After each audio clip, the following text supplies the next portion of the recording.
Back to the starting traps here for the A final in the PR2 mixed double sculls.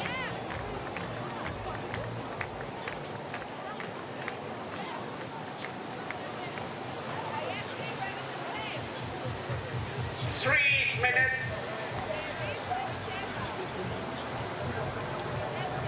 7:56.92. Rouse and Stevenson are the big favourites, and they are the quickest in the field as well, having set the world best in Paralympic Games best time of 7:56.92 earlier in this regatta. Ukraine, Poland, Britain and China in the centre lanes, Israel and France in this six-crew race. European bronze medalists, sixth at the Worlds, securing the last qualifying place. Lane one for Anna Asanova and Yaroslav Koyuda. Was fourth in Tokyo, fifth in Rio. Yaroslav, new partner this time round. Jolanta Maika in her fifth Paralympics. She's part of the elite club with the Brazilian single sculler. Competed in every para-rowing regatta. World champs bronze with Mikhail Godowski. Been racing together since 2011, these two. Olympic champs, world champs, European champs. Rouse and Stevenson. Rouse won the last two golds with Lawrence Whitley. Stevenson is now in the boat. Who can stop them? Maybe the world champs silver crew, Liu Shang and Zhijian Zhang, bronze in Tokyo. Second quickest behind the Brits in this field. Shahar Milfelder, Salah Shaheen, second at the FPQR, go in lane 5, representing Israel.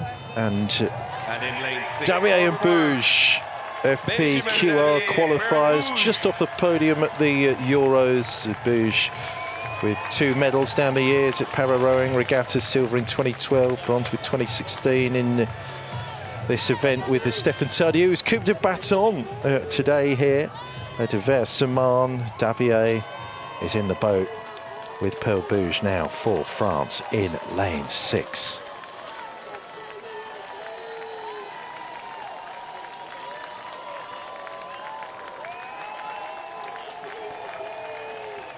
Ukraine, Poland, Great Britain, China, Israel, France.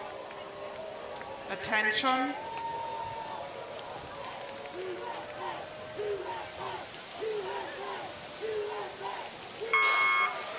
Nine entries in this boat division, the PR2 mixed double sculls. It's been raced at every para-rowing regatta since 2008.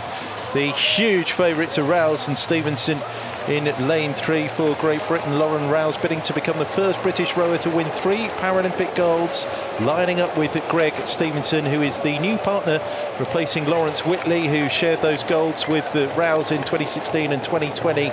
A different partner, but same outcomes. Rouse and Stevenson have already set the world best time on this racetrack earlier in the regatta.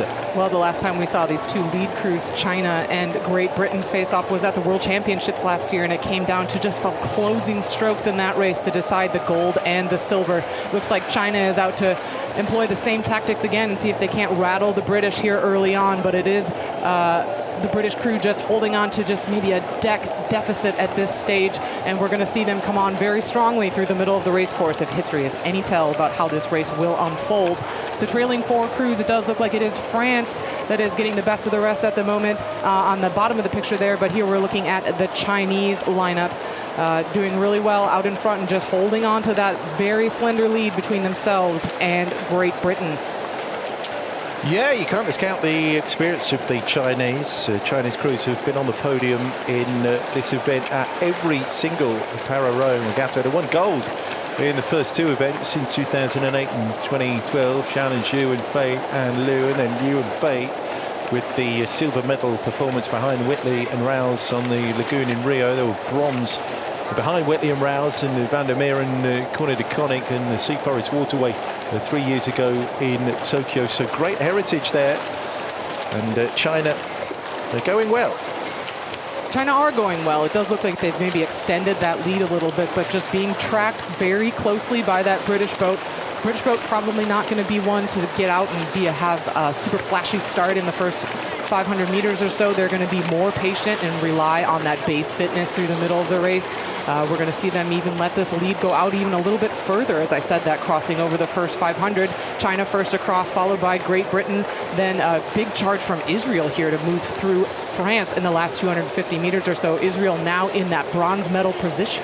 Yeah, moved up over Dabier and Bouge, not much in it, just over half a second there. Milfelder and Shaheen over Benjamin Dabier and Pearl Bouge. At the 500 marker, Liu and Zhang with the 151 of a lead, a second and a half over the Brits, and then a little bit further back the Israelis. There are 1, 2 and 3 at present. We'll wait for a surge from these two, Rouse and Stevenson.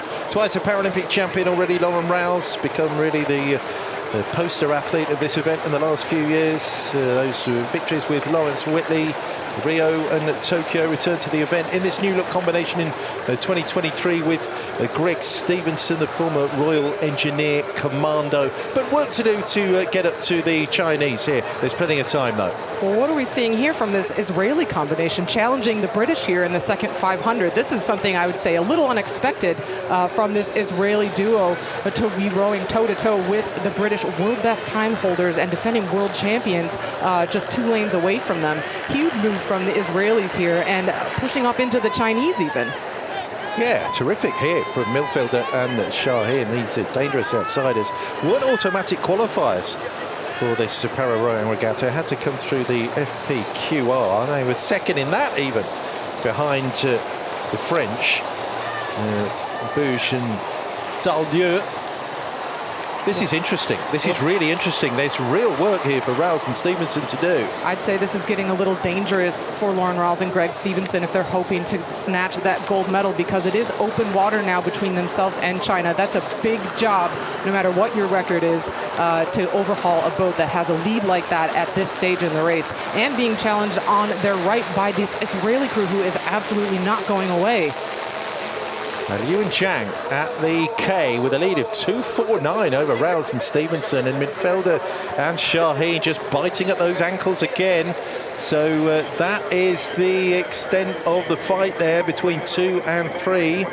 Britain and Israel forget about winning that gold at the moment for Rouse and Stevenson. Liu and Zhang seem to be in control. We knew that they would be the nearest competitors, the closest challengers really, after their tussles at the World Champs in Belgrade.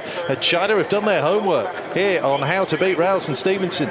This is a huge turn up from the Chinese crew and a big, big challenge for this GB crew. If they have an answer, they're going to need to start coming up with it right now. Otherwise, they are going to run out of lake, because it is still that open water margin, or maybe just a little overlap now. As I've said that, it's a little bit hard to tell from the overhead just how much the margin is, but it is still for sure a whole boat length between GB and China to make up if GB is going to hope for that gold and not have to settle for silver.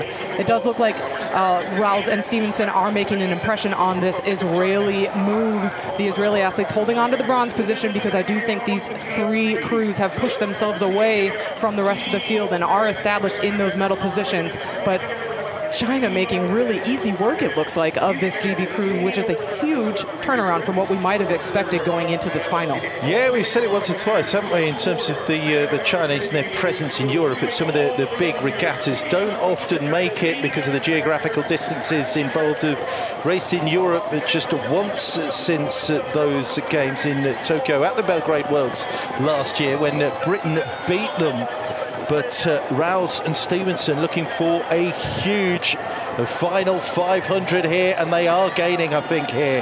What a sprint finish is required from the Brits for another gold medal performance. But China still holding it, actually, with 500 to go. I mean, certainly the Brits have come past Israel, but it is still China. Liu and Zhang threatening a surprise result. They're beating Rouse and Stevenson to the gold medal. Well, the only boat that's been even within striking distance over this Paralympic cycle, Rouse and Stevenson haven't been together long, but they've been so dominant in this event and so quick with so many world best times to their name. It does look like if they're going to have an answer, it's going to need to happen soon, because we're well inside the last 500 meters. They are starting to move, but will they have enough lake to overthrow this Chinese duo who have led the race up until this point? Yeah, they've upped their stroke rate. They've heard the hooves galloping from Rouse and Stevenson. Both of the Chinese and British crews at 37 strokes a minute, running at about 14 kilometres an hour. The racetrack is running out. Britain with so much work to do here. Rouse and Stevenson. Look at the sprint, though. It's being launched here by the Brits over on the far side. Liu and Shang, Jijian digging in. Can Britain do it? Do they have the acceleration to come through in the last 200? Well, they are building momentum, but is it going to be enough? It's still half a boat for Rouse and Stevenson to come up with. It looks like they're moving one seat at a time now, and that lead that China has held this whole time is just shrinking ever smaller as Rouse and Stevenson are timing this sprint to perfection to snatch the gold in the closing meters of this race. They have pulled ahead now. It is just a bow ball for Rouse and Stevenson. Wow, look at this finish from them. Where have they found this speed? This strategy has been absolutely perfect here from Lauren Rouse and Greg Stevenson, who waited till the last quarter to come through. They say they're Oasis fans. They've gone supersonic here and are going to be the rock and roll stars of the PR2 mixed double. It is Rouse and Stevenson for a glory gold medal performance, taking down the Chinese for another gold medal in this boat division.